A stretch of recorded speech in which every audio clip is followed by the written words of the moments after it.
Hello the students, very very very good morning all of you. तूफान के हम लोग अंतिम चरण में हैं। We are almost on the verge of completion of a curriculum. We were on to which chapter? Theory of, okay, let's check out what all we are done with already. Zeeshan, good morning बेटा। We are done with nature and scope of business economics. We are done with theory of demand and supply.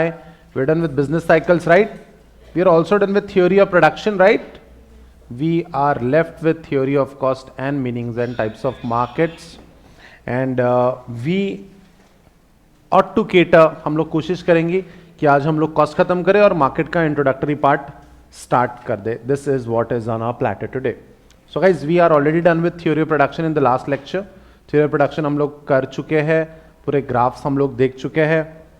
Average product, marginal product, total product का formula हमें आता है. Am I right और am I being very ambitious? चलो, so guys, बनाने के लिए लगेंगे पैसे. So it all comes down to cost. तो इस चैप्टर के, इस यूनिट के फर्स्ट पार्ट में हमने पढ़ना है what are the various types of cost. So let's start with accounting cost and economic cost. तो जिन कॉस्ट्स का हम हिसाब रखते हैं राइटिंग में, those are called as accounting cost. जिस हर चीज का हम हिसाब रखते हैं, those are called as accounting cost. जो भी हम लोग गिन सकते हैं, जो भी अकाउंटेबल है, those are called as accounting cost. Those are also termed as explicit cost. Economic नहीं, those are also termed as explicit costs. An entrepreneur has to pay price for the factors of production which he employs for production.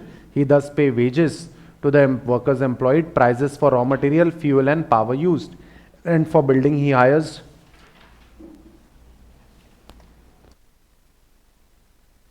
interest on a money borrowed for doing business. All these are included in the cost of production and are termed as accounting cost. Accounting cost related to those costs which involve cash payments by the entrepreneur. Thus accounting costs are also called as explicit costs and include the payment and charges made by entrepreneur to the supplier for various productive factors. Accounting costs accountants record these in the financial statement. तो accounting costs are recorded in the financial statement. तो cost दो type की है, explicit और दूसरा है implicit. Explicit वो सारे फैक्टर्स जिसके लिए हम लोग कैश पेमेंट करते हैं, जो दिखाई देते हैं और जो खर्च होते हैं, those are explicit cost. Implicit cost यानी क्या? सॉरी, ट्रेसेबल डायरेक्टली नहीं है, लेकिन ऐसे फैक्टर्स जिसके लिए पैसे किसी को दिए नहीं जाते लेकिन कहीं ना कहीं वो भी एक टाइप का खर्चा है. सो cost on the factors owned by the entrepreneur, no payment is made for such item. So ऐसे जो पेमेंट है जो entrepreneur खुद करता है, तो वो किसी को पैसे दिए नहीं जाते हैं, दिखाई भी नहीं देते हैं कि पैसे जा रहे हैं, लेकिन लग रहे होते हैं. जैसे अगर हम लोग, मैं entrepreneur हूँ, तो मैं जो पैसा सेव करके बैंक में डालता था, FD बनाता था, तो क्या मुझे इंटरेस्ट मिलता था? तो वो पैसे मैंने डाल दिए कहाँ? इंटरेस्ट तो नहीं मिलने वाला. वो पैसे मैंने डाल दिए कहाँ? बिजनेस में डाल दिए. तो यार वो इंटरेस्ट का क्या हिसाब लगेगा? तो इसका कोई गिनता ही नहीं है. अगर मैं एंटरप्रेन्योर नहीं होता तो मैं जॉब कर रहा होता. करेक्ट? मैं एंटरप्रेन्योर नहीं होता तो मैं जॉब कर रहा होता. तो अगर मैं जॉब कर रहा होता तो वहां से भी तो कुछ पैसे कमाता मैं. वो तो गिना ही नहीं हमने. So those are called as implicit cost, जो डायरेक्टली नहीं दिखते ना. अरे मैं जॉब कर रहा होता तो मुझे लाख रुपए मिलते हैं, ये थोड़ी ना कीमत कंसिडर की जाती है. ये किसी को देते थोड़ी ना है हम लोग. या फिर मेरी कार यूज हो रही है बिजनेस में, या फिर मेरे जो पैसे यूज है उस पर ब्याज का क्या? एंटरप्रेन्योर खुद को ही पैसे देगा क्या? जी नहीं देगा. So there are two types of cost, implicit and explicit. Implicit और एक्सप्लिसिट कॉस्ट दोनों मिला के कौन सी कॉस्ट बनता है? इकोनॉमिक कॉस्ट बनता है. इम्प्लिसिट और एक्सप्लिसिट दोनों मिला के बनता है economic cost. So guys, economic cost, accountants economic cost में से सिर्फ एक ही फैक्टर केटर करता है. कौन सा? इकोनॉमिक कॉस्ट में से अकाउंटेंट एक ही फैक्टर केटर करता है, एक्सप्लिसिट, इम्प्लिसिट को केटर नहीं करता है वो, ठीक है। The concept of economic cost is important because an entrepreneur must cover is economic cost if he wants to earn normal profit. Normal profit is a part of implicit cost. If the total revenue you receive by the entrepreneur just covers both explicit and implicit cost, then this is called as zero economic profit. So guys सुनो ना, normal profit यानी अगर आप सिर्फ कौन सी cost cover कर रहे हो, ठीक है, आप implicit. So the concept of economic cost is important because an entrepreneur must cover his economic cost if he wants to earn normal profit. Normal profit is a part of implicit cost. So guys zero economic profit में भी हम profit में ही होते हैं, लेकिन economic point of view हम लोग सिर्फ अपनी दोनों कॉस्ट कवर कर चुके होते हैं इसमें. अगर हम लोग इम्प्लिसिट और एक्सप्लिसिट दोनों कॉस्ट के ऊपर रेवेन्यू बना रहे हैं तो हम लोग सुपर नॉर्मल प्रॉफिट या पॉजिटिव इकोनॉमिक प्रॉफिट या एबनॉर्मल प्रॉफिट बनाते हैं, ठीक है. सो गाइस या दैट्स दैट. और अगर हम लोग नहीं कवर कर पा रहे ये, तो अगर हम लोग ये कीमत नहीं कवर कर पा रहे तो फिर loss. Then outlay and opportunity cost one by one देखते हैं. Outlay, what do you mean by the word outlay? Very good Varsha, very good Zishan. What do you mean by the word outlay? Come on, what do you mean by the word outlay? Outlay जो खर्च हो चुके हैं, expenditure. तो guys जो पैसा खर्च हो चुका है उसको कहते हैं outlay cost. Involves actual expenditure on the fund, say wages, material, rent and interest. Those are called as outlay cost. आप सब लोग सीए कर रहे हो, चॉइस ए करेक्ट है. इशिका सीए नहीं कर रहे होते तो क्या कर रहे होते आप? आर्किटेक्ट हो. ईशा साइंस लेके क्या करते थे? लेकिन इंजीनियरिंग. मैडम सीए नहीं बनते तो क्या बनते? चॉइस भी बताओ. एमबीए करते थे आप. एमबीए नहीं, बट एमबीए तो बाद में होता है ना, ग्रेजुएशन के बाद. अभी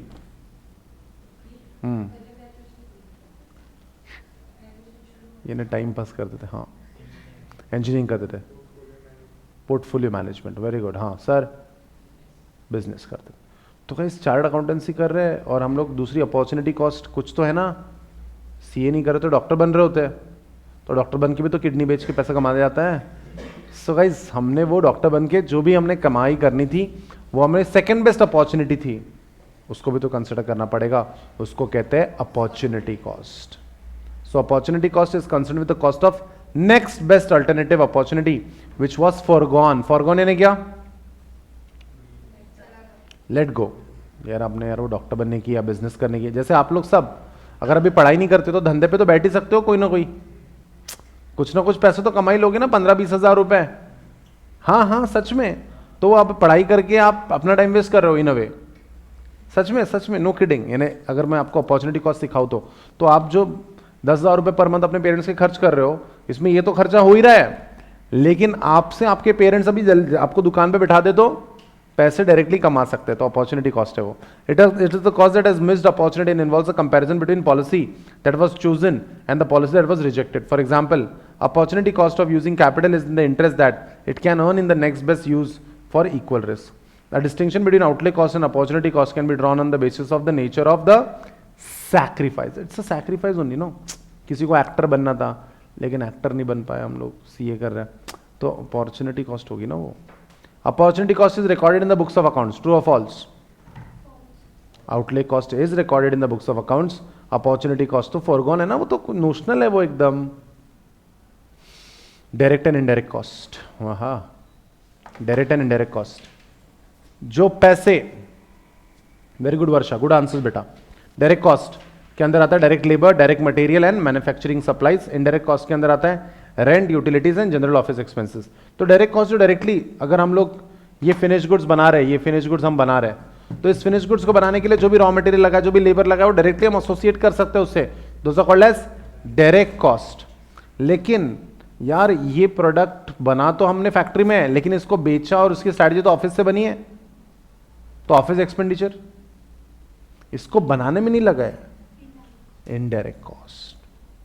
सो ऐसी चीजें जैसे rent, utilities and general office expenses, ये भी तो इंपॉर्टेंट है, जो प्रोडक्शन में डायरेक्टली काम नहीं आई है फिर भी हमने यूज करी है. Those are called as indirect cost. पहले हमने 100 कार्स पर डे के हिसाब से फैक्ट्री बनाई थी, अब हमने 1000 कार्स पर डे के हिसाब से फैक्ट्री बनाई है। ठीक है, इसके लिए फिर हमने असेंबली लाइन नहीं बनाई है, मशीन्स नए लगाए हैं वगैरह वगैरह। एडिशनल कॉस्ट इनकर हुई हमको 100 से 1000 कार्स पर डे पे जाने के लिए। एडिशनल के लिए वर्ड क्या है? Incremental. So incremental cost are related to concept of marginal cost. Incremental cost refers to the additional cost incurred by the firm as a result of business decision. Incremental cost will have to be incurred by the firm when it makes a decision to change its product line, replace worn-out machinery, buy a new production facility, or acquire new set of clients. Additional cost अगर लगी तो इसको कहते हैं incremental cost. Then next is, ये क्या हो रहा है? ये कौन से डिवाइस का ऐड आ रहा है? OnePlus, ये एडवर्टीजमेंट है। अच्छा, एडवर्टीजमेंट कॉस्ट ये पिछले साल का न्यूज़पेपर है, तो एडवर्टीजमेंट कॉस्ट लग गए, ये सारी एडवर्टीजमेंट कॉस्ट लग गए, रिसर्च के पैसे लग गए। जैसे अगर किसी कंपनी ने वैक्सीन नहीं करी, वैक्सीन नहीं बन पाई उनकी, लेकिन उन्होंने वैक्सीन बनाने के लिए 500 करोड़ रुपए खर्च कर दिए थे मान लो, तो क्या वो पैसे लग गए? Sunk cost. चाहे उसका बेनिफिट हो या ना हो, लेकिन अगर जो पैसे ऑलरेडी लग चुके आपको, इसको कहते हैं sunk cost. Then historical cost, again हमारी पुरानी असेंबली लाइन जो हम लोगों को पैसे लग चुके हैं, those are called as historical cost. Refers to the cost incurred in the past on the acquisition of productive asset like machinery and building.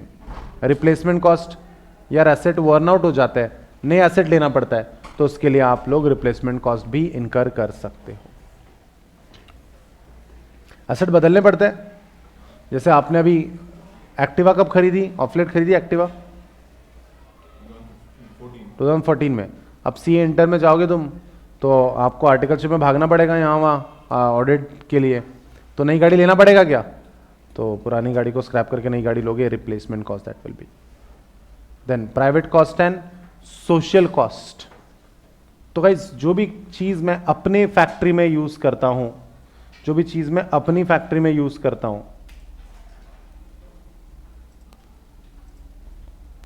जो भी चीज मैं अपनी फैक्ट्री में यूज करता हूं, जो भी कॉस्ट मैं इनकर करता हूं खुद, मेरी फैक्ट्री का डिप्रिसिएशन होगा, मेरी मशीन्स का डिप्रिसिएशन होगा, मेरा इलेक्ट्रिसिटी लगेगा, those are all private cost.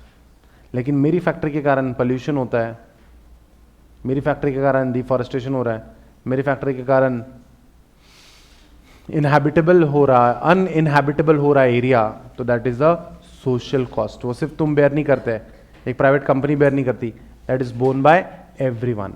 On the head hand refers to total cost borne by the society on account of the business activity and includes private cost and external cost. It includes cost of resource for which the firm is not required to pay the price like atmosphere, river, roadways. इन सब के लिए कोई पैसे नहीं लगते यार, लेकिन तुम पल्यूट कर जा रहे हो, तो इससे वो एरिया रहने लायक नहीं होता कुछ सालों बाद। Social cost it is. Fixed and variable, अगर हमने फैक्ट्री सेटअप कर ली और उसमें प्रोडक्शन चाहे हो रहा हो या ना हो रहा हो, फैक्ट्री की कॉस्ट उसकी ईएमआई लग गई है क्या? यस। अब डिपेंडिंग ऑन कितना आउटपुट निकालोगे, क्या रॉ मटेरियल बदलेगा? रॉ मटेरियल से related cost, those are variable cost.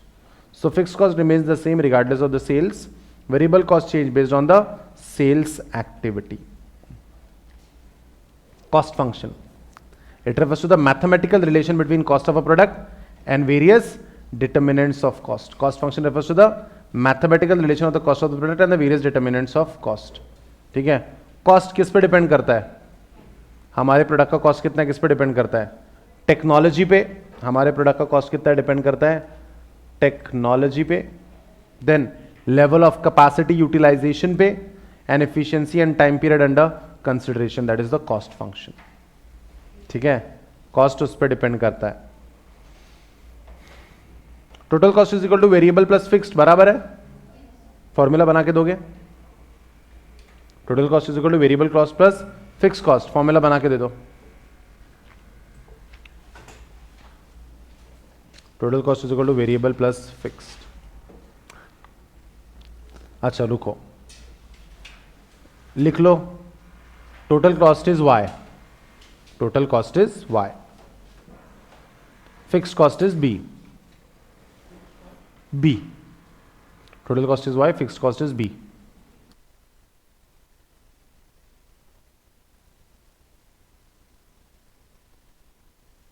Number of units produced is x. Number of units produced is x. Cost per unit is A.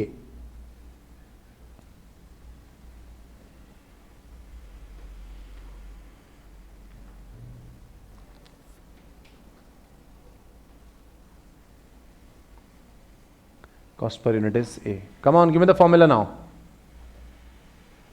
Total cost is equal to total variable cost plus total fixed cost. दिखाओ विशाल.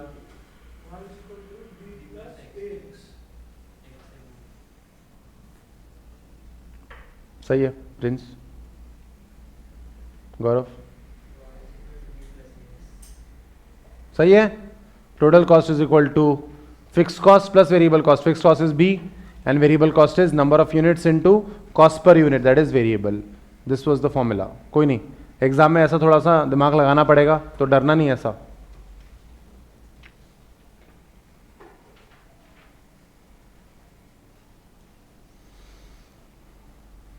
Difficult question है, पूछे क्या. Short run में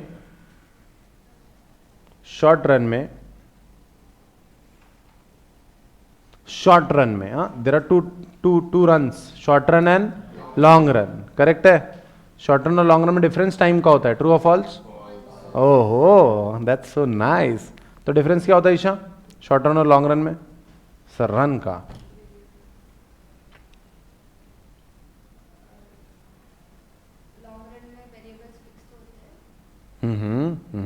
variable fixed होता है. श्रेया का साया है तुम पे.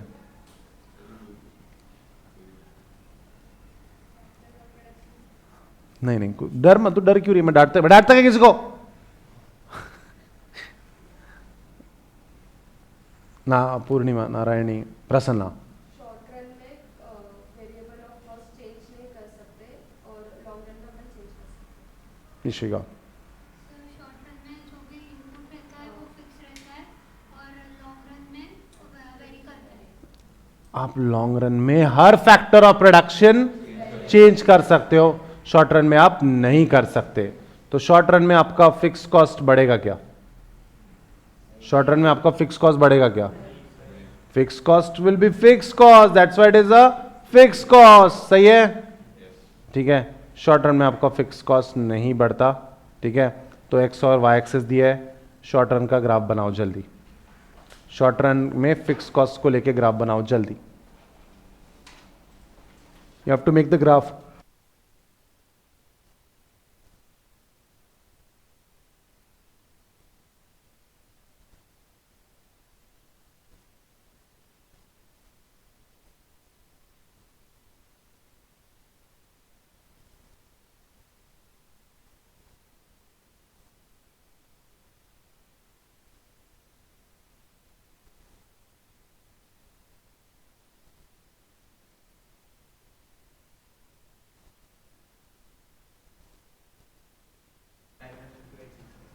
हाँ करेक्ट.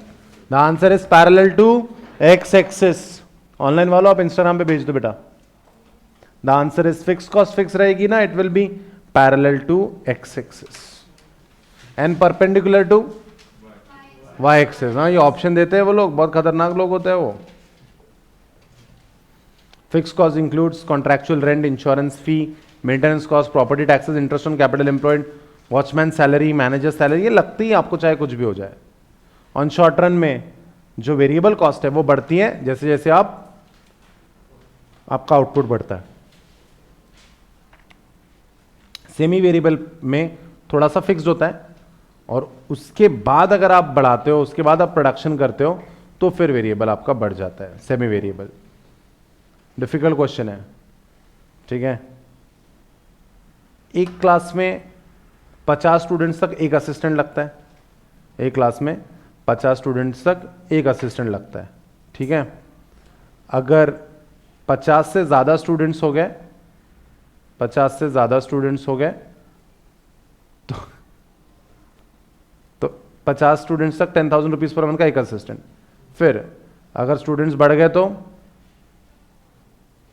तो फिर sir depending on the number of students आपके जो ये है वो सब बदलेंगे। तो 10 से 50 स्टूडेंट एक assistant, 51 to 100 2 assistants, 101 to 150 3 assistant, 151 to 200 4 assistants, 10,000 rupees per month per assistant. ठीक है, तो गाइज रेज योर हैंड्स, कैसी कॉस्ट होगी ये? Raise your hands, raise your hands, ये कैसी कॉस्ट होगी ये?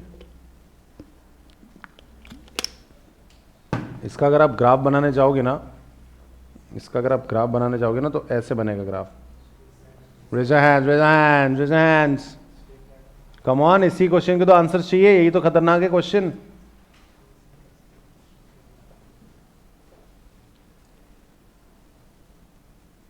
विशाल, नहीं, वेरिएबल तो है ही, विधि स्टेप वेरिएबल कॉस्ट कहते हैं इसको, इसको कहते हैं स्टेप वेरिएबल कॉस्ट। यानी भाई 10 से 50 बच्चे तक कॉस्ट उतनी ही रहेगी, समझ रहे हो? 50 से 100 बच्चे तक कॉस्ट उतनी ही रहेगी, 51 से 101 से 150 तो कॉस्ट उतनी ही रहेगी, तो स्टेप बनाता है वो। टोटल कॉस्ट का फॉर्मूला बताओ। Total fix cost plus total variable cost, perfect. तो ऐसे बनता है इसका ग्राफ। रेज योर हैंड्स, ये है टोटल कॉस्ट, ये है टोटल कॉस्ट, और ये है टोटल वेरिएबल कॉस्ट। ठीक है, यहां तक? Raise your hands. अगर आप ध्यान से देखोगे तो टोटल कॉस्ट और टोटल वेरिएबल कॉस्ट क्या जो डिफरेंस है हमेशा कांस्टेंट है उन दोनों के बीच में, देखो। Raise your hands. अगर आप देखोगे, करेक्ट जिशान, गुड आंसर बेटा। चैट में कैसे ग्राफ बनाए? Very good question Ankit. आप फोटोग्राफ लो, आपने जो भी डायग्राम बनाया, और उसको इंस्टाग्राम पे भेजो। ओके, नाउ लिसन, ये जो है ऑलमोस्ट पैरेलल शेप में जा रहा है। ये पैरेलल नहीं है क्योंकि स्ट्रेट लाइन नहीं है, बट अगर आप शेप देखोगे तो पैरेलल है। इनका डिस्टेंस कम हो रहा है, ज्यादा हो रहा है? देखो सेम है। रेज योर हैंड्स, क्यों सेम है? रेज योर हैंड्स, क्यों सेम है? कम ऑन, दिमाग लगाओ, इसको देखो और मुझे बताओ क्यों सेम है। कम ऑन,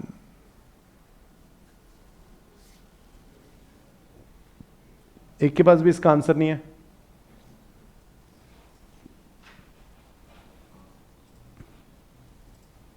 क्यों सेम है? No one? बहुत आसान है। ग्राफ में देखो, तुम नोट्स में क्या पढ़ रहे हो? ग्राफ में देखने का समय है। करेक्ट जिशान, गुड आंसर बेटा, इस बार पास हो जाएगा जिशान तू। यस प्रथम बोल।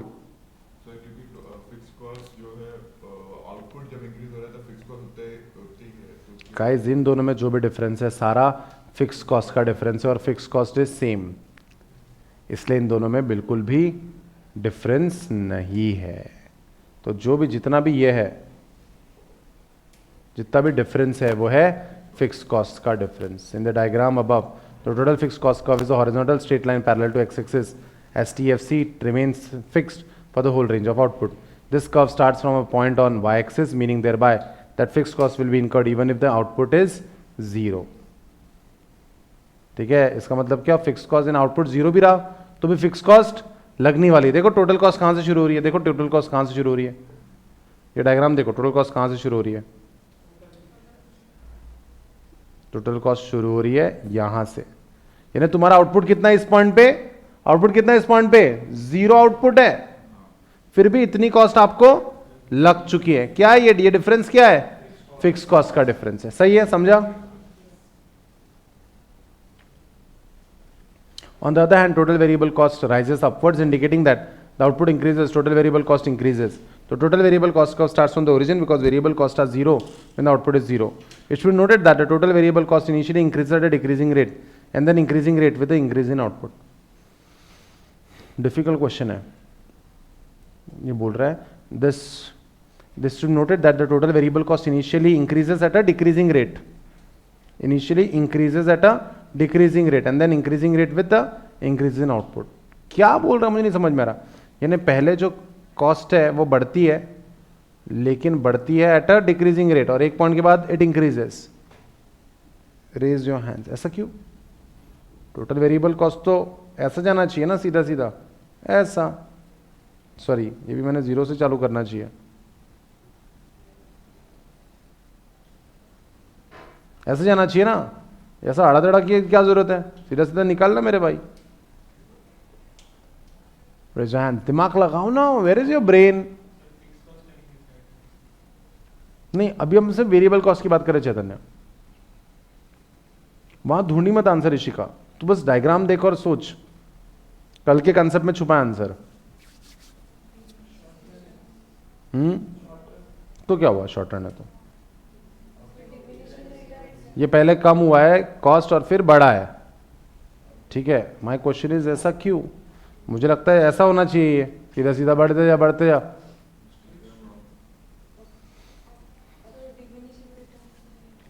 एक पॉइंट के बाद उस मशीन की कैपेसिटी खत्म हो जाती है, समझ रहे हो? एक पॉइंट के बाद मशीन की कैपेसिटी खत्म हो जाती है। अगर कार में 4 लोगों के बैठने की जगह है और कार 20 किलोमीटर पर लीटर चलती है और तुमने कार में 20 लोग भर दिए, तो 20 किलोमीटर पर लीटर एवरेज देगी क्या गाड़ी? नहीं देगी। Cutie diminishing rate of return होता है वो, यानी प्रॉफिट कम होता जाता है, यानी कॉस्ट बढ़ती जाती है। समझा समझा समझा? यानी टू बी ऑनेस्ट गलत कर रहे हैं, पहले इन्हें ना इंक्रीजिंग कॉस्ट बोलना चाहिए। समझ रहे हो क्या? डिमिनिशिंग रिटर्न का मतलब क्या होता है? Diminishing profits. प्रॉफिट्स कब कम होते हैं? जब कॉस्ट बढ़ती है। तो यहां पे कॉस्ट बढ़ रही है क्या? देखो, समझा? शब्दों का खेल है, लेकिन लॉजिक है हर चीज के पीछे। क्लियर है?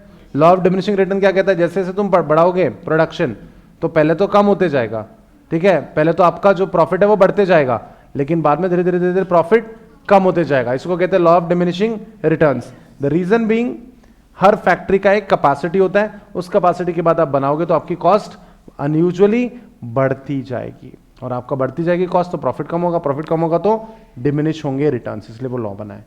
Super cool. Total cost curve तुमको आता है, ये कोई बड़ी बात नहीं है इसमें, ठीक है। सो शुरू से शुरू करते हैं। टोटल वेरिएबल कॉस्ट बढ़ते जाता है और फिर ज़्यादा ही बढ़ते जाता है। उसके बाद short run average cost. Short run average cost के अंदर बहुत सारी एवरेज कॉस्ट है।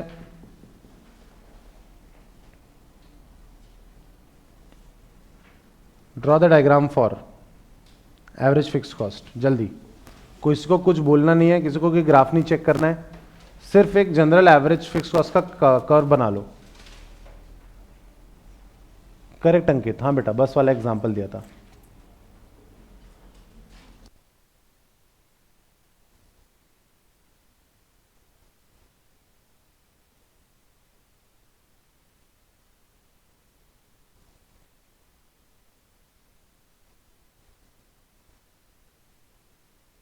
फिक्स कॉस्ट नेगेटिव कैसे जाएगी? ऊपर वाला, राइट? Correct correct. ईशा,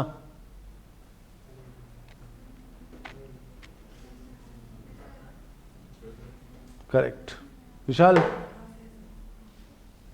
कोई बात नहीं, जिसको नहीं आ रहा डेटा ले लो, जिसको नहीं आ रहा वो डेटा का यूज कर लो। ये है data what you are looking for.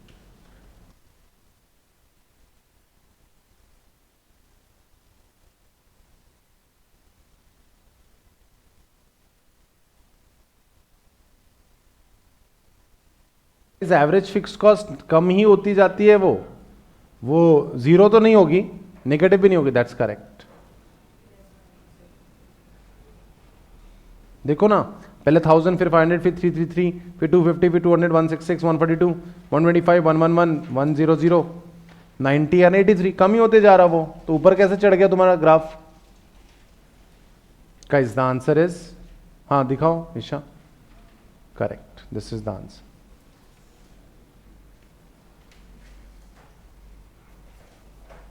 Average fix cost का फॉर्मूला कौन बताएगा? एवरेज फिक्स कॉस्ट, विशाल बोल. Correct, fix cost upon output. Total fix cost upon output is average fix cost.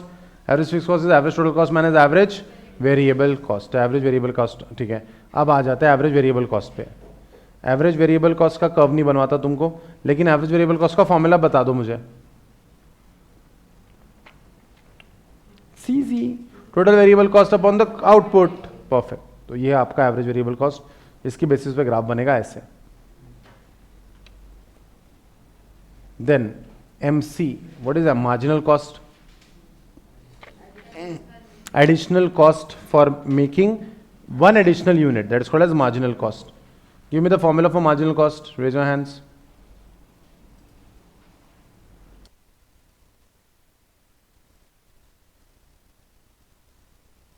Come on, it's easy. Isha. Total cost of n commodity minus total cost of n Minus. minus 1 great. और एक formula है marginal cost का. Anyone? ये तो सही answer है. हाँ, change of upon. Perfect answer. Change of total cost upon change of quantity. और जो आपका फेवरेट है, जो मेरा फेवरेट है, total cost of nth commodity minus total cost of n minus 1th commodity. ठीक है, दोनों ही फॉर्मूला यूज कर सकते हैं डिपेंडिंग ऑन द क्वेश्चन में क्या दिया है. Marginal cost is change in total cost upon change in the quantity. तो ये जो हमारे नंबर्स हैं, इस बेसिस पे ग्राफ बनता है ऐसे. तो याद रखना, MC इज U. MC ऐसा नहीं सोचना, बस याद, एक मार्क के लिए याद करना है. MC is U shape. The marginal cost curve falls as the output increases in the beginning. यानी जैसे जैसे आउटपुट बढ़ता है तो पहले हम लोग क्या करते हैं, इसका जो ग्राफ है वो नीचे रह जाता है. Raise your hands. Marginal curve का ग्राफ पहले गिरता क्यों है और बाद में मार्जिनल कॉस्ट बढ़ क्यों जाती है? एनीवन?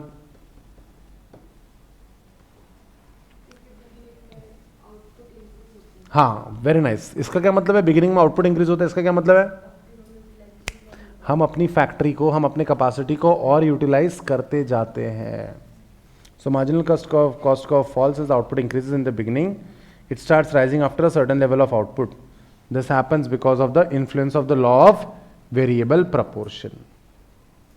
क्योंकि आप लोग बहुत पहले कैपेसिटी को यूटिलाइज करते हो और फिर ये कॉस्ट बहुत ज्यादा ड्रामेटिकली बढ़ती जाती है because of over utilization of resources. ठीक है, उसके बाद average total cost. Average total cost ये बाकी सारे ग्राफ से हमेशा ऊपर ही रहेगा क्योंकि टोटल है वो. So guys, this is how the graphs are. इन ग्राफ से डरना नहीं, ये बहुत आसान है. Fixed cost does not change with the increase in output, right? Variable cost increase but not necessarily in the same proportion as the increase in output. In the above case, average variable cost comes down gradually till 4 units are produced. Thereafter, it starts increasing. Marginal cost is additional cost divided by additional units produced. This comes down first and then starts increasing. So guys, average cost falls as a result of increase in output. Marginal cost is less than average cost. So marginal cost is less than average cost. जब average cost गिरते जाता है जैसे increase in output से. When the average cost rises as an increase in output, the marginal cost is more than average cost. जब average cost बढ़ जाता है तो marginal cost. So guys, marginal cost और average cost को हमको एक दूसरे से हमेशा compare करते रहना है. Average cost is minimum when the marginal cost is equal to average cost. तो average cost उस समय पे minimum होता है. अब ये था सारा शॉर्ट रन एवरेज कॉस्ट पे. अब आते हैं long run average. Long run average cost कब बनाना है? पहले बताओ लॉन्ग रन में क्या बेनिफिट है. लॉन्ग रन में क्या होता है? All the factors are variable. All the variables are fix वगैरह जो बोलते हैं ना, गलत इंग्लिश बोल रहे पूरा. All the factors are variable. Long run is a period of time during which the firm can vary all its inputs. Unlike short run, it may be some inputs are fixed and others are variable. In short run, the firm is tied to a given plant. In short run, हमारे पास एक plant पड़ा है, बस उसी को use करना है. The firm is tied to a given plant. In the long run, the firm can build any size or scale of plant and therefore can move from one plant to another. It can acquire a big plant if it wants to increase the output and small plant if it wants to reduce the output. तो long run में क्या कर सकते हैं हम लोग, कौन सा ग्राफ, कौन सा प्लांट लेना, क्या लेना, हम लोग प्लान कर सकते हैं. तो long run average cost curve is also called as planning curve. याद रहेगा ये. Briefly put, the firm actually operates in the short run and plans for long run. Long run cost of production is the least possible cost of producing any given level of output when all the individual factors are variable. तो चलो थोड़ा सा analysis कर ले, इसका कर ले analysis. SSC1, SSC2, SSC3 ये क्या होता है पहले बताओ. Short turn average cost curve 1, short term average cost curve 2, short term average cost curve 3. Correct है. यहां तक ठीक है. प्लीज ना थोड़ा सा ध्यान दो ना, ये थोड़ा इंपॉर्टेंट है guys.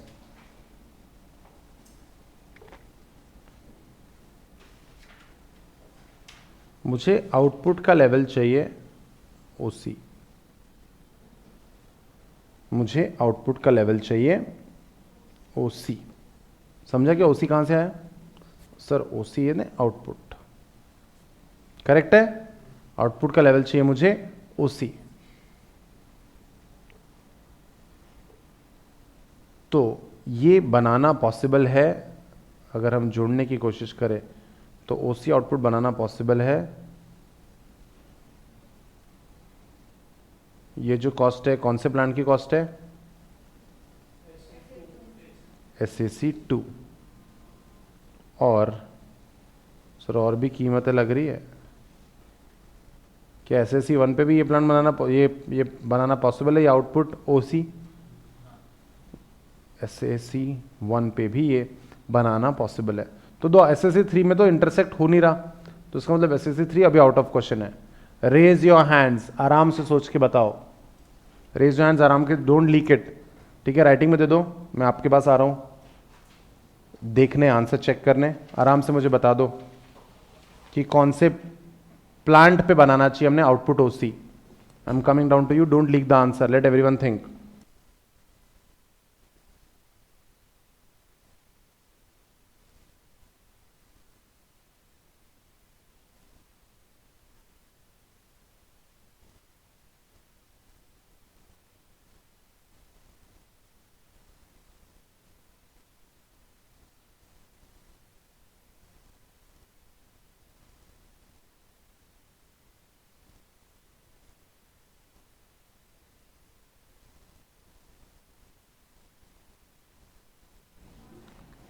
Did you think? Did everyone think?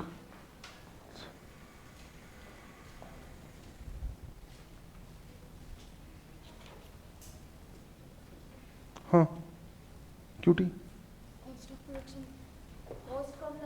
वो सब मुझे नहीं पता, वो आंसर राइटिंग में दे. तो वो ज्ञान क्यों देते हो बे? जब मैं तुमको पूछता हूँ आंसर दो तो ज्ञान नहीं देना. नहीं बता रही क्यों? तू आंसर लिख. मैं तुम लोग को बोला ना राइटिंग में दो.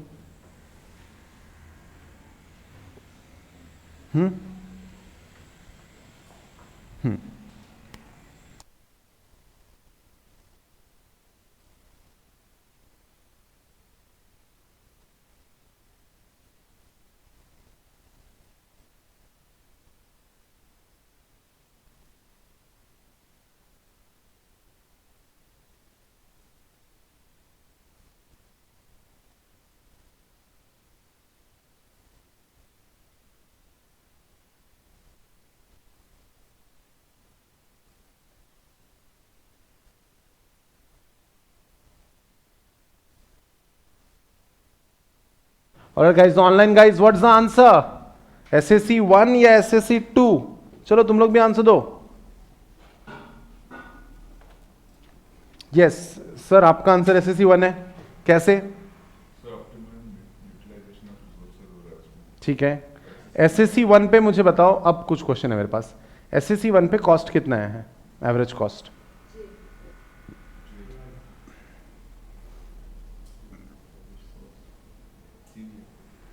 है ना? SAC1 पे कॉस्ट है CJ. SAC 1 पे कॉस्ट है CJ, और SAC 2 पे कॉस्ट कितना है CK। क्या वो कॉस्ट कम है? तो कौन से कर्व पे, कौन से प्लांट में बनाएंगे? The answer is SAC 2। समझा? Raise your hands. इन्होंने कहा ऑप्टिमम यूटिलाइजेशन रिसोर्स हो रहा है SAC 1 पे। Anyone would like to say something else?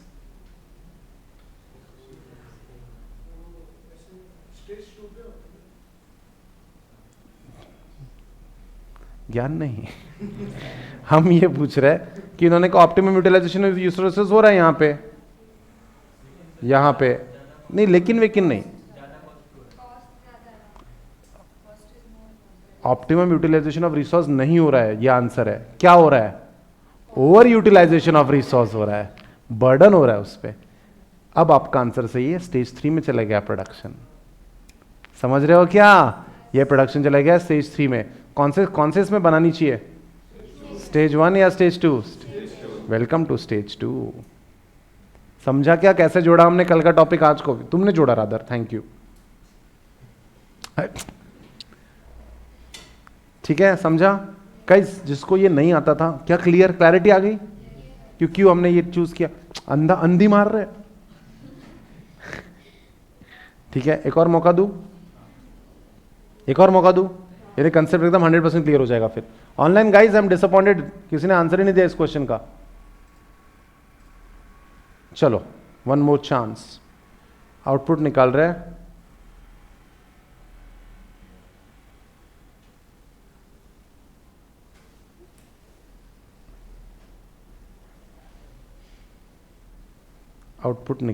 हम OA। कितना आउटपुट है? OA। तो OA is possible in which two? SAC 1 पे और SAC 2 पे पॉसिबल है, करेक्ट है? Raise your hands. हमने OA SAC 1 पे बनाना चाहिए या SAC 2 पे? राइटिंग में दे दो। Come on Faizal, good morning बेटा, आंसर चाहिए। हमने OA लेवल का आउटपुट SAC 1 पे बनाना चाहिए। थोड़ा सा बड़ा लिखो, ऐसे जूम करो नहीं तो उसको। Correct answer, correct, very nice. हाँ,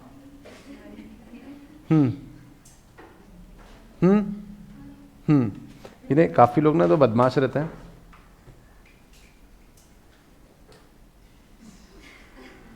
ऐसा लिख रहे हैं तो 1 भी दिखे वो, और यस विशाल, और से आंसर 1 कैसे बेटा? अगर आप ध्यान से देखोगे तो SAC 1 पे कॉस्ट लग रही है LA, और SAC 2 का अगर आप देखो, SAC 2 का ग्राफ कर्व ये है। SAC 2 में आपको थोड़ी सी मार्जिनली कॉस्ट ज्यादा लग रही है। Raise your hands. Of course the answer is SAC 1। ठीक है, क्या सोच के SAC 2 बोला था? Be honest.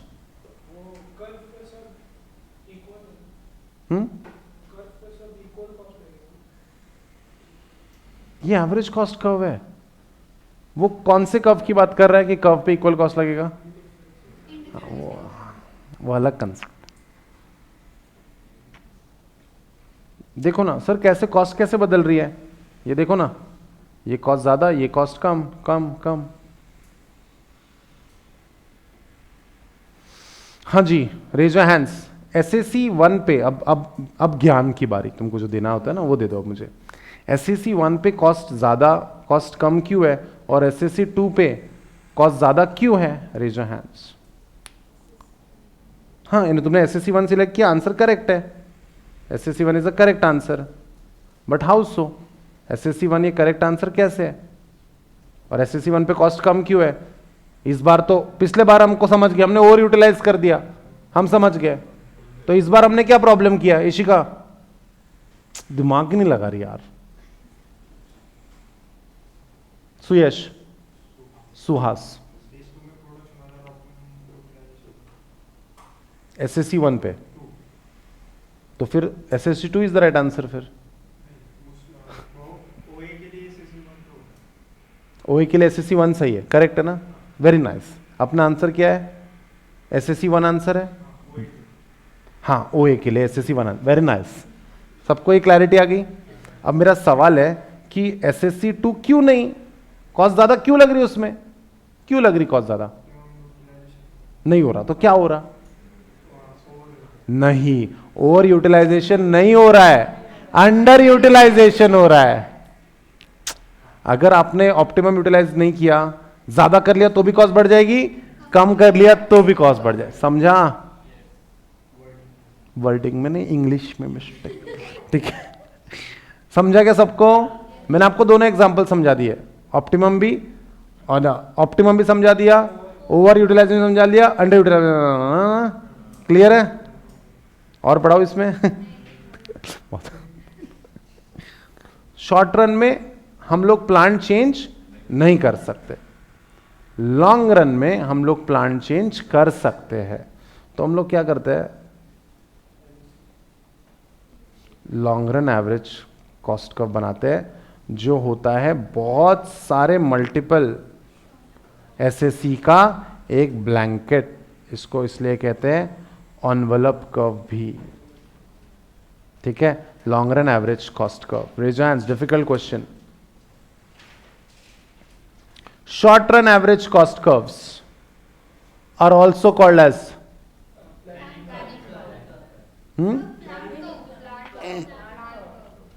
short run average cost curve, also called as plant curve।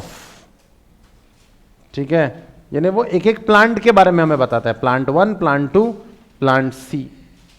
Difficult question, this is MCQ का बढ़िया क्वेश्चन। ठीक है, बढ़िया। ठीक है, LSC जो कि एनवेलप है, और सारे SSC 1, SSC 2, SSC 3, SSC 4, सारे जो 7 SSCs यहां दिए हैं उनको टच करते हुए जाता है। करेक्ट? ट्रू और फॉल्स आपको राइटिंग में देना है मुझे। Very good Zishan, good answer. आपको मुझे बताना है, क्वेश्चन तो पूछने दो। हाँ बोल विशाल, क्वेश्चन। हाँ आपको अरे सुन लो तो सही, तुम क्या आंसर दे रहे हो? मैंने पूछा नहीं सवाल,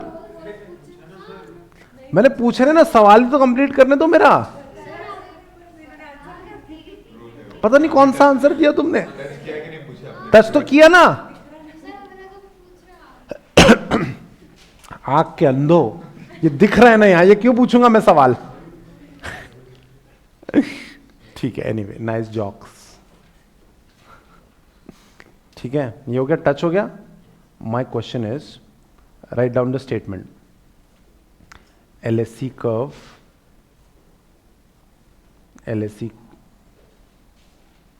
touches all the SSCs, all the SSCs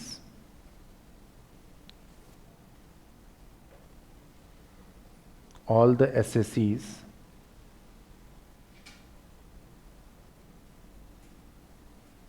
at its least cost, at its least cost oblique minimum point।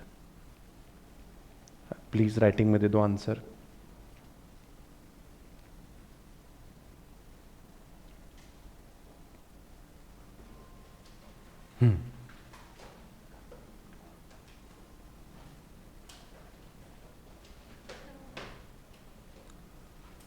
True वालो रेज योर हैंड्स, ट्रू वालो, ट्रू वालो रेज योर हैंड्स, फॉल्स वालो रेज योर हैंड्स।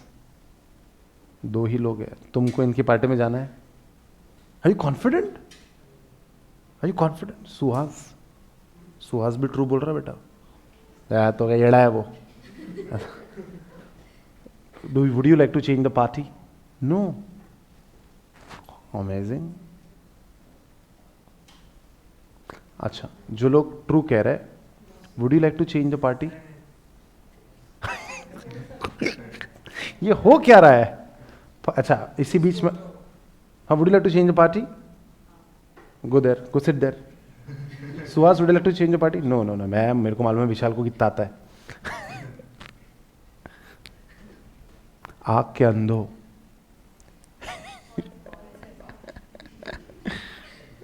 एसएससी का, SSC 1 का lowest point बताओ। नहीं है ही नहीं, ये है, और उसको टच कहां कर रहा है? Somewhere here. दिख रहा है क्या? समझा? The answer is false. The answer is false. तो मुझे पता द आंसर फॉल्स ही है, तूने ट्रू क्यों बोला? तूने बोला वाह। ऐसा नहीं करना, दैट्स व्हाट। सबसे अच्छी बात थी विशाल और प्रथम के आंसर की कि they did not change the answer on the basis of majority. ठीक है, तो सो सिंपल इट वाज। अच्छा एक मिनट, बहुत ही इजी क्वेश्चन पूछ रहा हूं। शेप बताओ, shape, raise your hands. Shape बताओ इसका, इसी का ना, एलएससी का। It is also called as U shape, envelope curve और बोर्ड शेप। ऐसे 3 अलग अलग नाम है। समझा? पक्का? और एक और डिफिकल्ट सवाल पूछे? पक्का बोलो। क्या तुम लोग गड़बड़ करे यार। जिशान समझा क्या बेटा? जिशान, वर्षा समझा क्या? और ये आंसर करने से डरना नहीं, हम लोग डरते हैं, बहुत डरते ही बहुत है हम। Difficult question.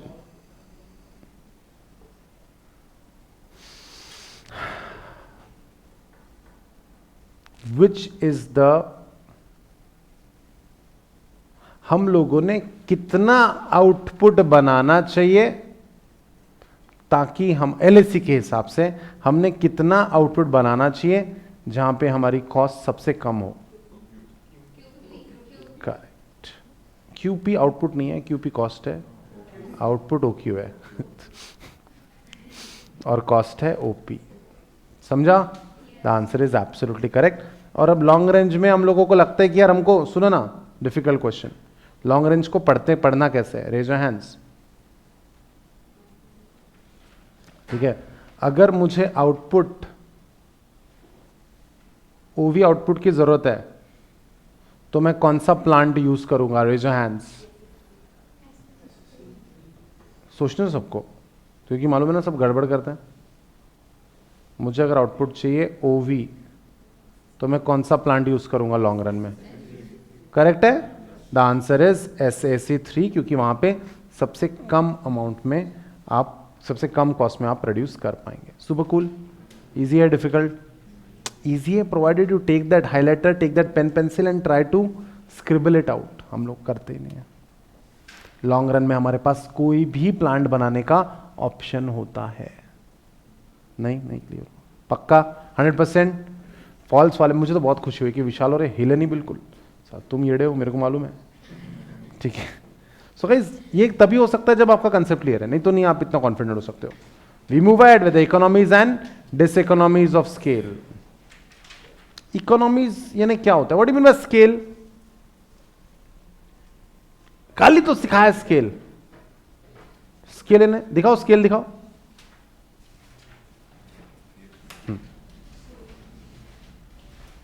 Very nice.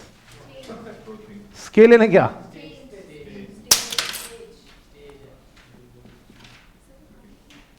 तुम एक मिनट, तुम लोग पढ़ने में क्यों विश्वास रखते हो? तुम्हारा पैर दुख रहा है क्या?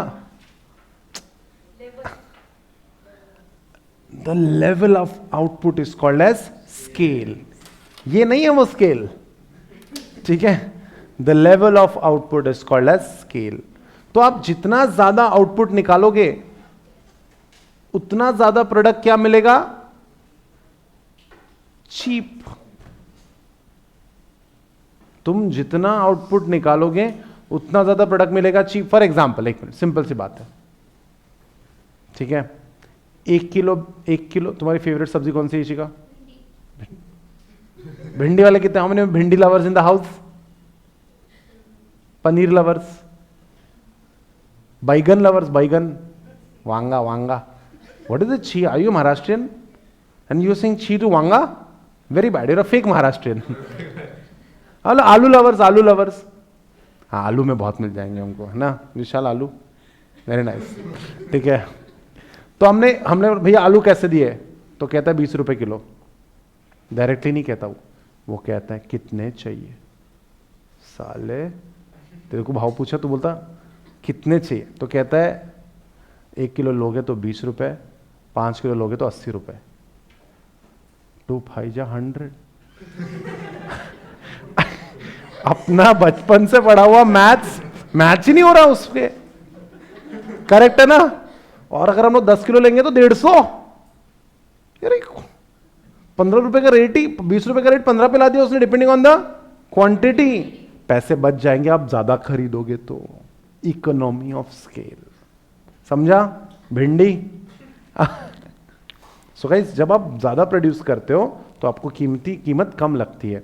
A reduction in the cost through larger operating unit, spreading fix cost over a large number of items per unit.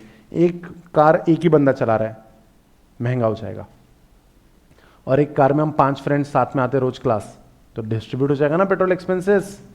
Economies of scale, diseconomies of scale. अब ऐसा है कि कंपनी इतनी बड़ी हो जाती है कि उसके कारण भी उसको दिक्कत अलग फेस होती है।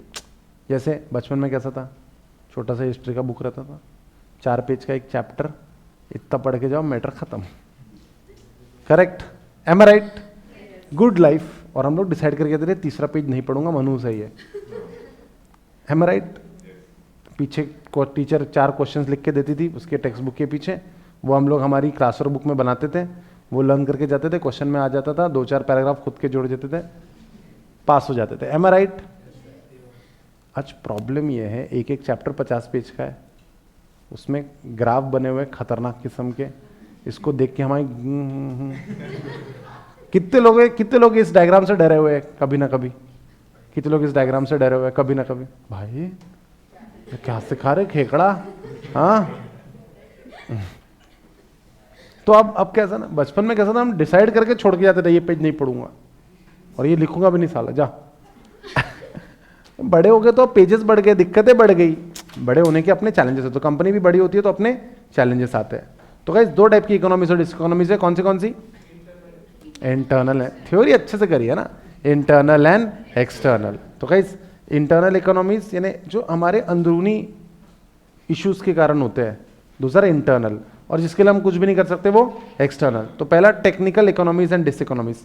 टेक्नोलॉजी, यार टेक्नोलॉजी आ गई हमारे पास, हैंडमेड और टेक्नोलॉजी कौन सा सस्ता पड़ेगा? टेक्नोलॉजी बेस्ड, क्योंकि स्पीड बढ़ जाती है उससे। हैंडमेड में करते रहो सब आराम से, लेकिन इसके कारण, टेक्नोलॉजी के कारण डिसइकोनॉमीज भी आ जाती है। टेक्नोलॉजी के कारण कैसे डिसइकोनॉमीज आ जाएगी?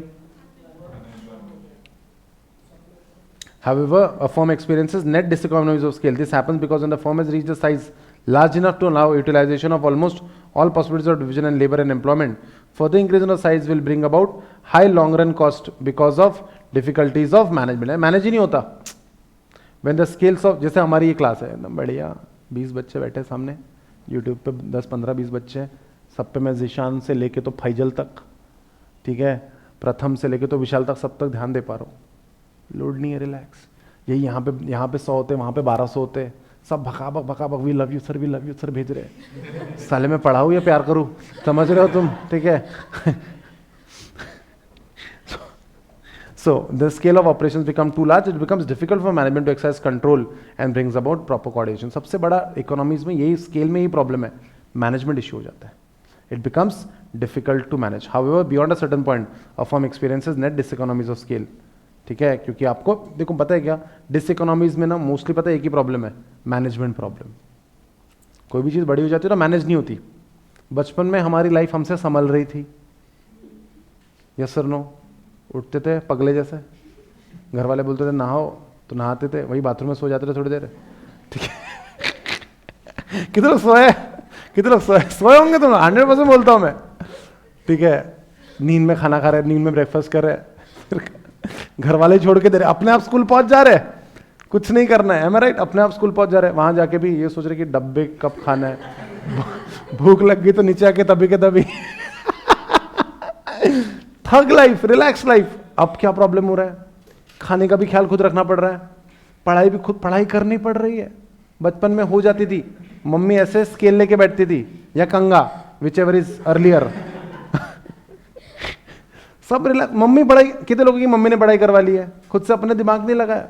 मम्मी पूछती थी ये बड़ा इंपॉर्टेंट, ये करके रख, नहीं तो आ रही मैं अपने आप पढ़े। यहाँ पे कोई डंडा लेने वाला नहीं है, लेकिन इशू क्या हो रहा, मैनेजमेंट इशू हो रहा, टाइम नहीं मैनेज हो रहा सर। पढ़ाई करूँ, मोबाइल करूँ, बड़ा होने का ये प्रॉब्लम है, वही है। मैनेजरियल और इकोनॉमिक्स और डिसइकोनॉमिक्स भी वही है। बड़े लेवल पे चले गए आप तो वही इतनी सारी चीज़ें मैनेज करनी पड़ेगी एक साथ, ये सबसे बड़ा प्रॉब्लम है। ठीक है, इसलिए हम लोग क्या कर लो, काफ़ी बार ना आपको ना काम ना बांट देना चाहिए। बड़ी कंपनी क्या करती है, काम बांट देती है। हर काम के लिए उनके पास लोग है। प्रोडक्शन मैनेजर हमारे पास विशाल है, फाइनेंस मैनेजर हमारे विराज है, ईशा हमारी एचआर मैनेजर है, हर्ष हमारा आईटी मैनेजर है। हमारे पास लोग है डेडिकेटेड हर काम के लिए, तो इससे काम अच्छा हो जाता है। बड़ी कंपनी से कर पाती है, छोटी कंपनी से नहीं कर पाती। सर जब नहीं कर पाएंगे तो यही कन्वर्ट हो जाएगा मैनेजरियल डिसइकोनॉमीज में। ठीक है, इसमें एक वर्ड है रेड टेप। रेड टेप यानी क्या होता, excessive paper work. Very nice, पापा ने बताया। देन अच्छा मैं नहीं बताता, I am a good teacher. Commercial economies, what do you mean bye commercial economies? रुको, रेज हैंड, डोंट लिख द आंसर।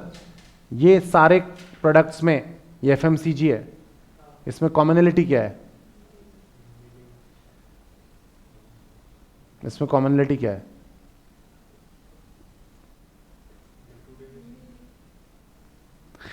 सुयश बोल, सुहास पहले ही तो बोल दिया ना एफएमसीजी है, आगे बता। करेक्ट, ये सारे यूनिलीवर के पोर्टफोलियो है। अब ये ले लेते हैं यूनिलीवर वर्सेस निरमा। ठीक है, निरमा यूनिलीवर का प्रोडक्ट है? नहीं, इंडियन प्रोडक्ट है ये। ठीक है, Unilever is a British company.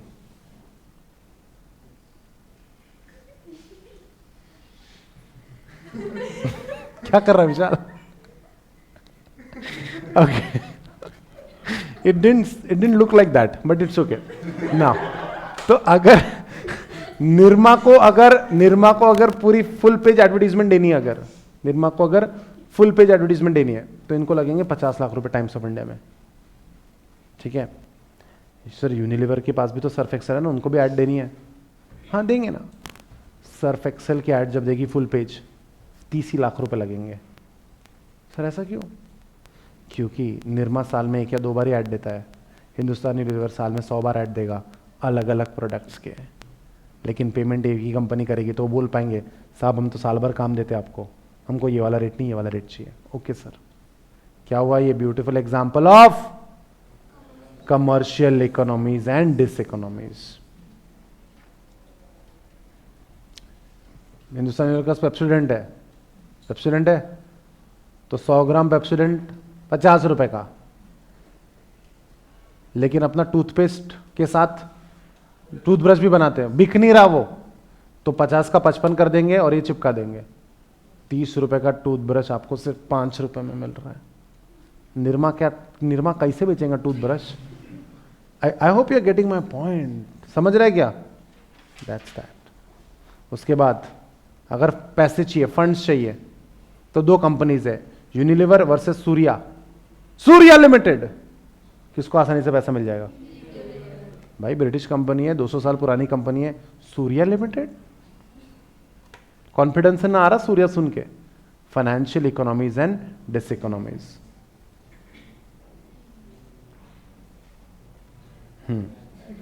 क्या ये प्रवन एंड गहूकर, प्रॉक्टर एंड गैम्बल के प्रोडक्ट्स बताओ कोई। मैं हिंट देता हूं आपको, हिंट। पैंटीन नाक में लगाते हैं। मैं इतना बुरा पढ़ा रहा हूं, बैग ही फेंक दिया इसने। पीएनजी सुना है कंपनी का नाम? विक्स, हाँ विक्स, हाँ इनहेलर, हाँ बेटा विक्स इनहेलर, वही डाल रहा था नाक में। जल्दी बताओ। हाँ, Head and Shoulders, Oral B, Tide, Pampers, Ariel, Pantene, Gillette, Duracell, diverse. हाँ पैंटीन, हाँ बेटा, पर पैंटीन नाक में नहीं डालते ना, ये बोल रहा था मैं, हिंट था मैं। अब मुझे बताओ इसमें से कौन छी, इसमें से कौन सा प्रोडक्ट बंद होगा ये बताओ, कौन सा प्रोडक्ट बंद होगा? विक्स। वे हेलो, कितने लोग कहते हैं विक्स नहीं बंद हो सकता? अरे भाई वो सबसे सस्ता नशा है ना? रिस्क बेयर ज्यादा कर सकते हैं बड़ी कंपनीज। निरमा का अगर निरमा बंद हो गया तो निरमा खत्म, है ना? तो रिस्क बेयरिंग ज्यादा हो जाती है। इंटरनल डिसइकोनॉमीज में ना मेजर यही प्रॉब्लम है, ठीक है? जो डिसइकोनॉमीज होती है उसमें मेजर यही प्रॉब्लम होती है, difficulties of management, lack of coordination, communication issues and greater bureaucracy and red tapism, यही मेजर है। जो डिसइकोनॉमीज है वो बड़े होने का यही एक मेजर इश्यू है। कौन सा? कौन सा? कि यार मैनेजमेंट इश्यू हो जाते हैं, समझ रहे हो? कोऑर्डिनेशन नहीं हो पाता, बड़ी लेवल पे कोऑर्डिनेशन नहीं हो पाता। यहां पे तुम सुहास से लेके तो गौरव तक, विशाल से लेके तो ईशा तक, सबके नाम मुझे पता है। ये 200 बच्चे हो जाते, मैटर खत्म। करेक्ट है? Then external economies, cheaper raw material and capital equipment. Correct है? चीपर रॉ मटेरियल यानी आसानी से मिल जाएगा, टेक्नोलॉजी मिल जाएगी, एक प्रोडक्ट की टेक्नोलॉजी दूसरे प्रोडक्ट में, ठीक है? Then development of skilled labour, बड़ी कंपनी में जल्दी डेवलप हो जाएगा। ग्रोथ ऑफ एंसिलरी इंडस्ट्रीज बढ़ जाएगी। Better transportation and marketing and economics of information, the big companies are better informed. Major diseconomies क्या है बड़ी कंपनीज का? पॉल्यूशन, पॉल्यूशन बहुत क्रिएट होता है, ये मेजर डिसइकोनॉमीज है बड़ी कंपनी का, और ये एक्सटर्नल है, ये कुछ नहीं कर सकते। So that was all about theory of cost. Did we do well? है ना? बहुत मजा आ गया, बहुत बढ़िया, बस गुड। क्विज करें? हाँ,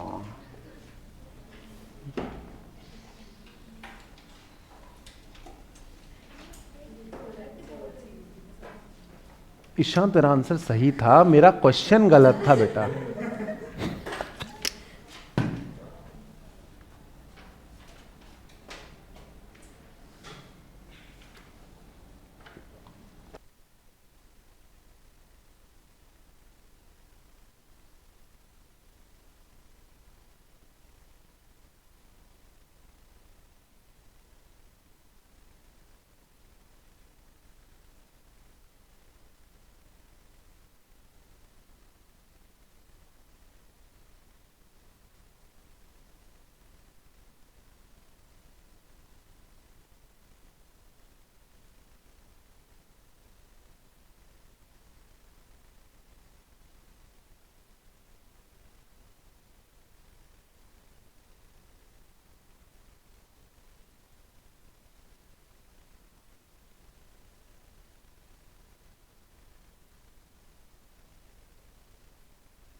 And guys, I'm sending you the link.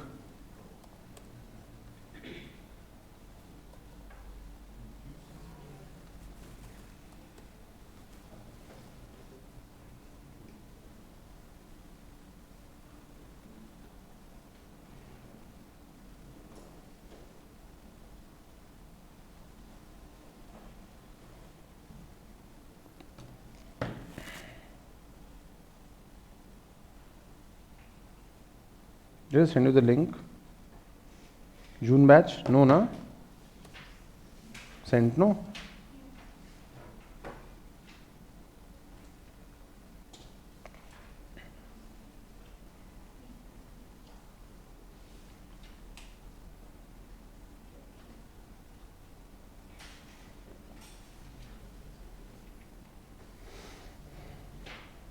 Just send you the link. All right, guys, I guess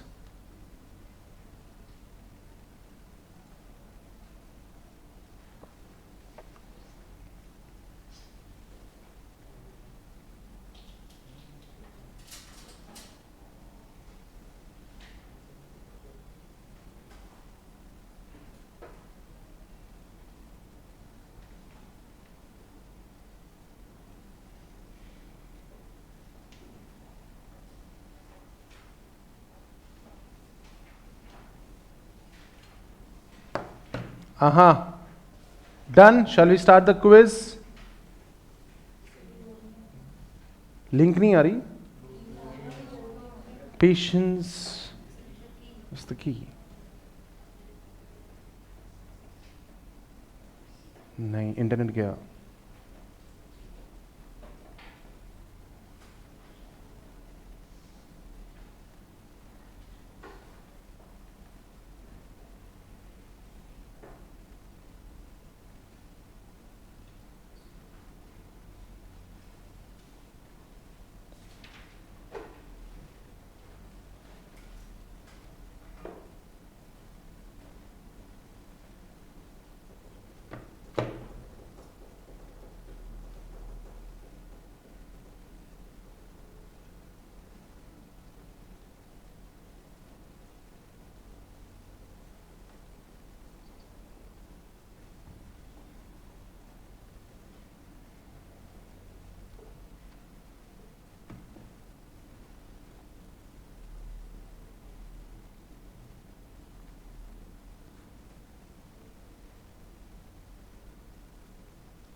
Alright guys, we are here with the quiz.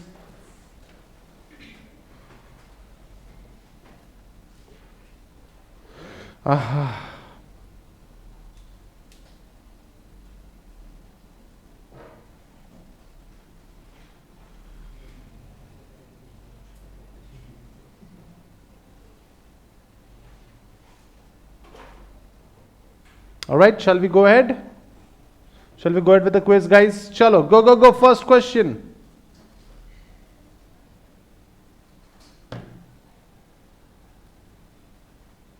Go. First question.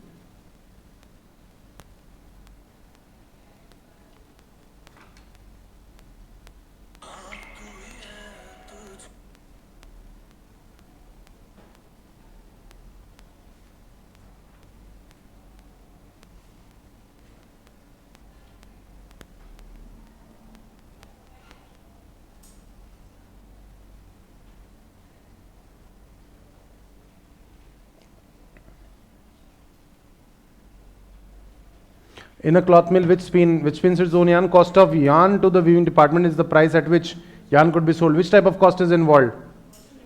Opportunity cost. कैसे opportunity cost हुआ इसका answer? आप ये किसी और को बेच सकते थे जो आपने अपने खुद में यूज कर ली. That is the answer is opportunity cost. क्या फंसाया तुम लोगों को?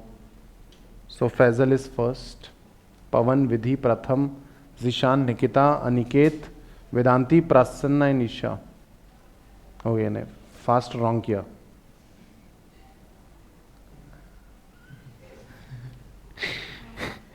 Next question. Go, guys. Come on. Oops. Go.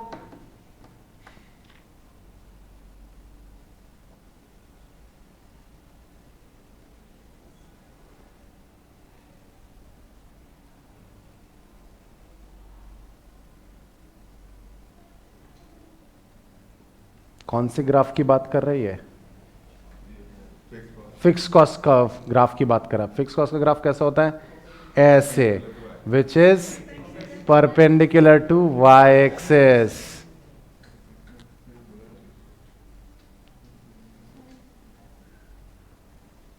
Okay, पहले तो इसमें दो क्वेश्चंस है। पहले तो जो लिखा है उसके ऊपर से ग्राफ कौन सा ये पता करना था, और हमने बनाया था ये क्लास में। ठीक है, रेगुलर क्लास में आते तो हर एक ग्राफ बनता है अपने हाथों से। ठीक है, फास्ट ट्रैक में भी बनता है सर वो तो। ठीक है, ओके। ओ फैजल, पवन नाक कटा दी तूने। विधि का वाईफाई यूज करे तो विधि फर्स्ट आ गई।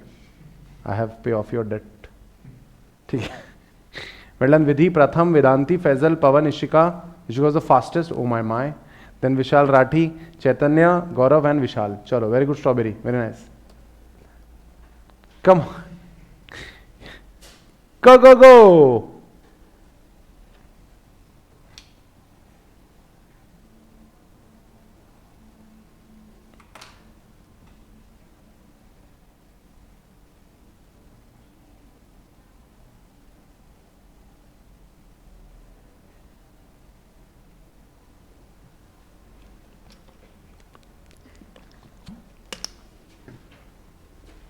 Average variable cost normally dash as the output increases from 0 to normal capacity due to the increasing returns to variable proportion.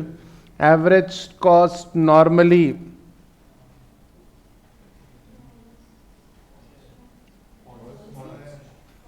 Average variable cost है, वो वेरिएबल कॉस्ट नहीं है। Raise your hands. Average variable cost normally falls as the output increases from 0 to normal capacity due to increasing returns to variable factors. अब अगर मैं इसको normal capacity के beyond use कर लूं तो एवरेज वेरिएबल कॉस्ट क्या हो जाएगी?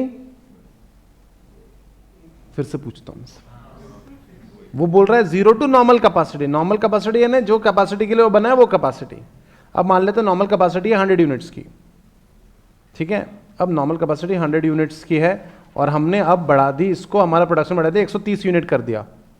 तो 130 यूनिट कर दूंगा तो क्या एवरेज वेरिएबल कॉस्ट कम होगा या ज्यादा होगा? एवरेज वेरिएबल कॉस्ट ज्यादा या कम? अब तक ये ग्राफ नीचे आया, अब बढ़ेगा। समझा? नहीं समझा?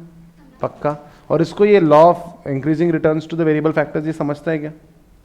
इंक्रीजिंग, अगेन हर चीज वही, पहले पहले करोगे कॉस्ट कम रिटर्न ज्यादा, और यूटिलाइज करोगे कॉस्ट ज्यादा रिटर्न्स कम। इसमें फंसे लोग।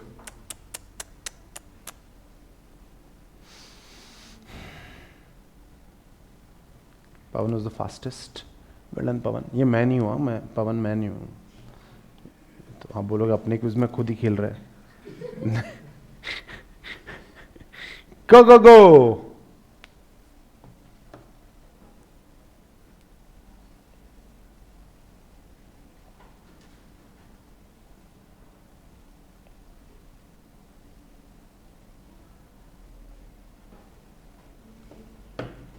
Which of the following is not a kind of internal economies or diseconomies?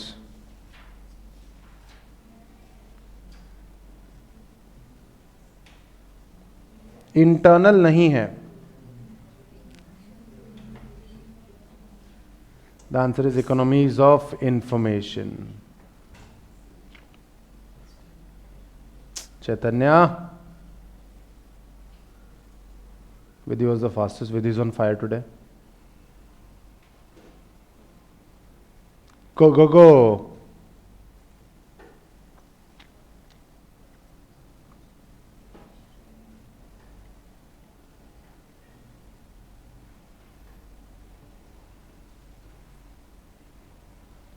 Marginal cost changes due to changes in the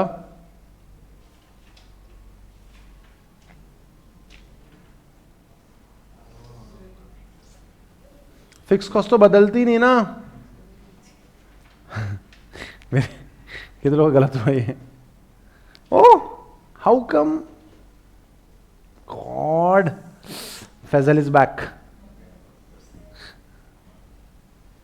come on, go go go guys.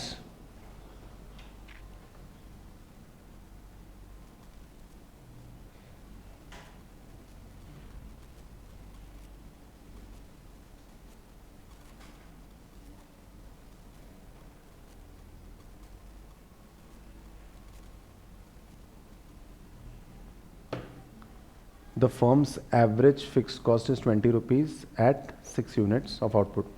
What will it be at 4 units of output?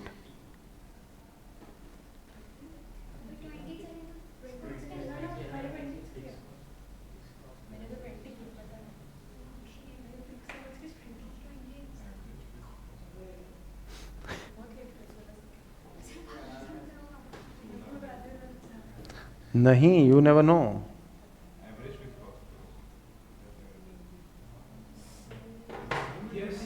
It's not fixed cost, it's average fixed cost.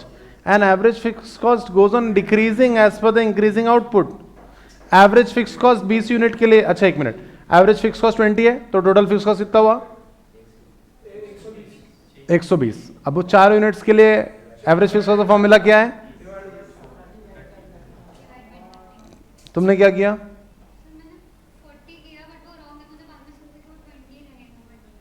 Very nice, बाद में समझा वो भी गलत हो गया.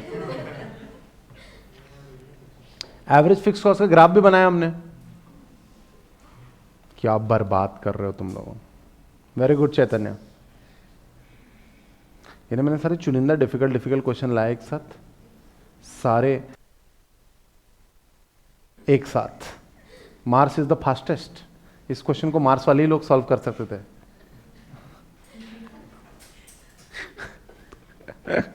गो go go guys. अंकित गलत हो गया बेटा, आंसर डी नहीं है उसका आंसर. जो the following statement is true.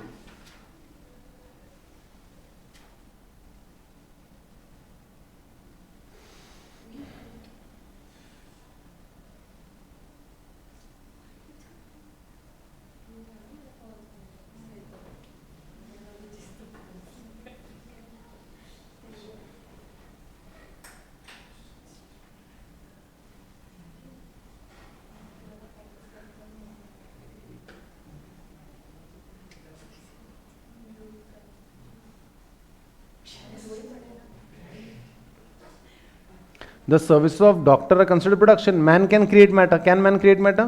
The services of housewife is considered production. No. Why not? Without money. The man who creates, if a man creates a table, he creates matter. No, we cannot create. We can only transform. A is the correct answer. Let's check. ये भी गलत हो गया.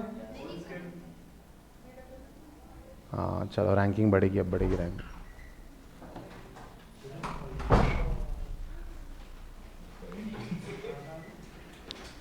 Mars was the fastest. Very good, Mars. Very nice. Come on. 3 more questions to go. You can still turn the tables around. Come on, guys. Go, go, go.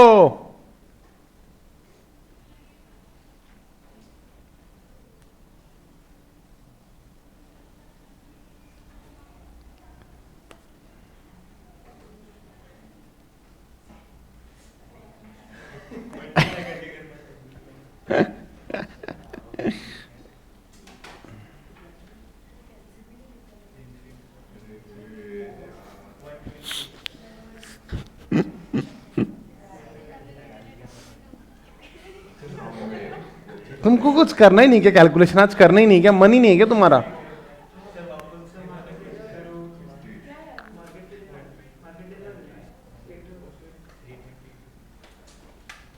Question समझा क्या? कैल्सी वाला question था ये. टाइम देखो कितना दिया है. Time देखो, खत्म ही होने का अब तक.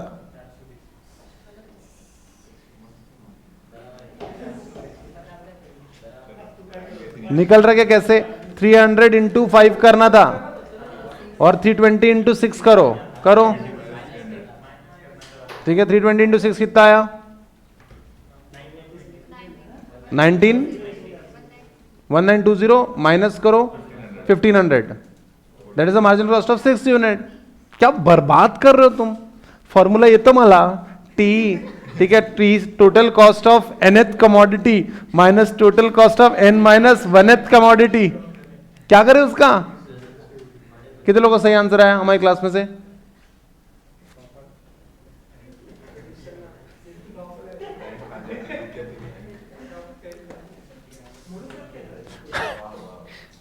पवन अलग ही नाम बढ़ा रहा मेरा.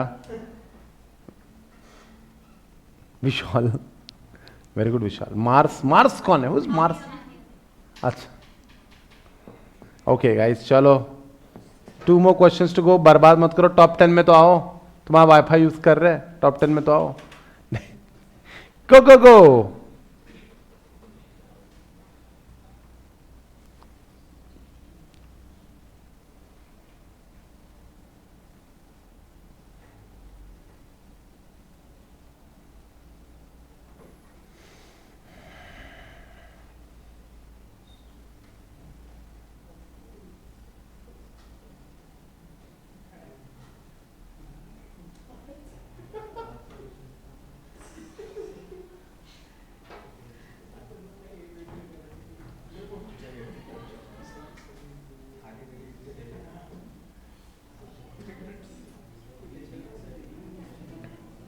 Come on guys, come on, jaldi jaldi.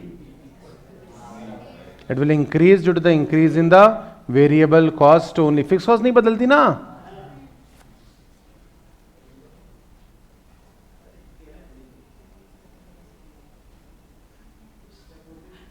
Pawan is indispensable now. He will not lose the quiz. Top 10 में आओ रे, इज्जत बचाओ रे. Last question. Go go go guys.